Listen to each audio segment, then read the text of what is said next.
Second पार्टमध्ये येऊन गेलो कॉलेजच्या अंदर, तर सांगतो तुम्हाला कॉलेजमध्ये काय आलं. येऊन गेलो तर आम्हाला हे जे घुंगरू दिसला लेकाच्या पुरा बांधून, म्हणलं दिसते कुठून झाले. तिथे ते आपल्याला बंड्या काकाची बायको पण दिसून गेली. हे पण मस्त चष्मा लावून आली. मग सगळ्यात कार्यक्रम होऊन गेला चालू. मग काहीच वेळा तिकडं प्रोजेक्ट दाखवणं चालू होऊन गेलं. मग ते पाहणं वगैरे झालं तर आमच्या साईडवाला मिसायला फोडली बाबा. तर पुरा रिएक्शन भेटत होतं त्याला. सर्वजण जमाच होऊन गेले मग तिथं. काय झालं म्हणून त्याने म्हणलं काही नाही झालं, लग्न झालं तर. मग आम्ही नाश्ता वगैरे करायला येऊन गेलो. मग इथं पण खूप गर्दी होती. मग हा लेकाच्या माहीत नाही नुसता पोरीसंग बोलत राहायचं, बोस आहे ना हा लेकाच्या. मग आम्ही चाय वगैरे घेऊन घेतली. चाय वगैरे पितोच, माहीत नाही वैभव कोणत्या टेन्शनमध्ये होता. मग येऊन गेलो अंदर, तर इथं आरती सांगत होती समजावून कसं करायचं. त्या व्हिडिओ बनवते पाहणं कशी लाजते लेकाची, बनत बी नाही. मग तिथं प्राईजचं घेऊन हे होऊन गेलं. आम्हाला पण प्राईज भेटून गेलं तिथं. मग आम्ही पण एन्जॉय केलं पूर्ण.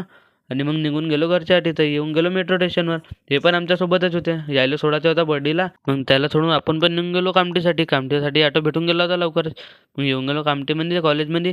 लेकाच्या सारंग माहीत ना काऊन लहानसा पुट्टा टर्की कपडे घातले होते यानं, हा पुरा कलिंदरच दिसतो. मग करणले वगैरे बाया म्हणला, आपण पण निघून गेलो घरच्यासाठी. नंतर करण वगैरे गेला होता तिथूनच. मग आपण पण निघून गेलो घरच्यासाठी. चला भेटू नेक्स्ट ब्लॉगमध्ये.